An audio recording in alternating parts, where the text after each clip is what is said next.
Hello and welcome to MC Explains, an investor education initiative led by Invesco Mutual Fund and Moneycontrol.com. Today's episode is on something that is of critical importance in the process of investing. No, it's not return or risk, rather it's to do with transmission of assets. Death is a reality we don't like to face, but along with other aspects of life, it impacts our investments too. Who inherits your mutual fund investments in the event that you are no longer there? This is a crucial decision as you wouldn't want your hard-earned money to lie unused. Also, wouldn't you want that process of transmission to be as smooth as possible for your family members? In order to ensure that investments are not left unclaimed, assigning a nominee is very important.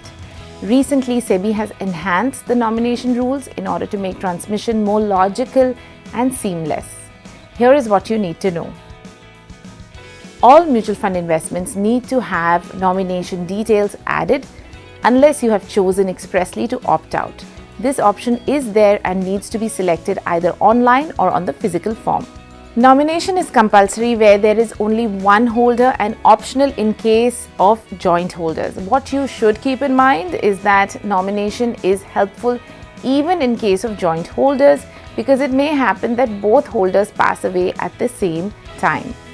When the investor passes away, the designated nominee receives the mutual fund assets without tax incident on this transmission.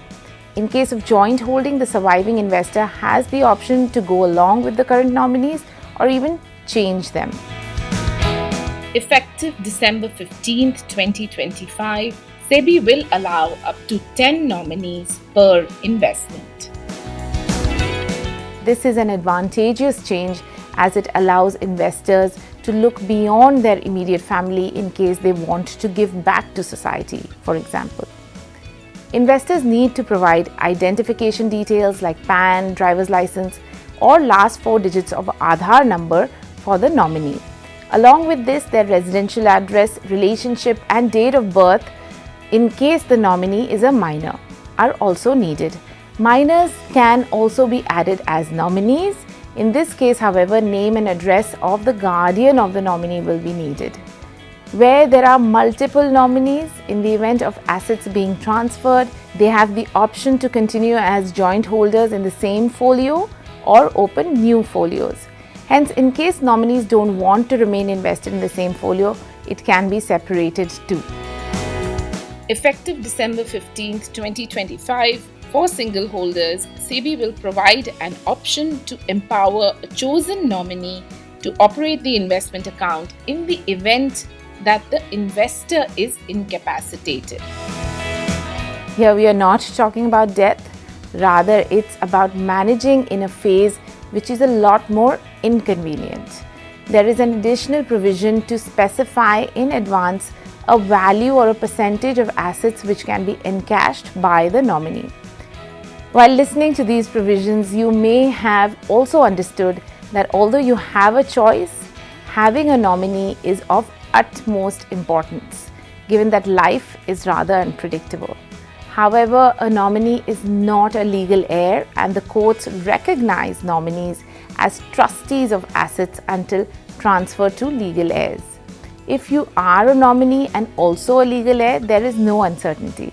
However, the transfer of assets can legally be contested if the nominee is not a legal heir. Nominees are expected to cooperate and carry out their duty in case there is a need to transfer assets to the legal heir.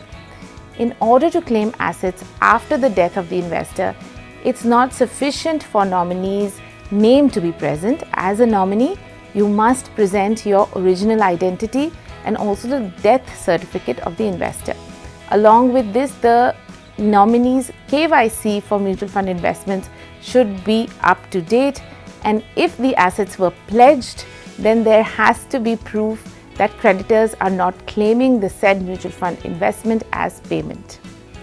The process of adding nominees or opting out can be carried out directly with the asset manager or with the registrar and transfer agent relevant to the asset manager.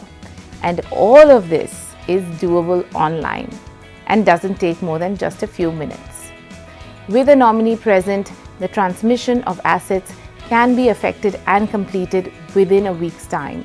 This really makes life simple for those you may leave behind. Have you added a nominee to your mutual fund investments?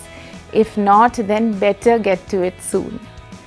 Stay tuned to MC Explains for more such informative videos on mutual fund investing.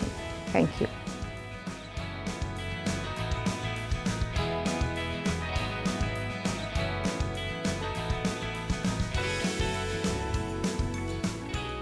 Mutual fund investments are subject to market risks. Read all scheme-related documents carefully.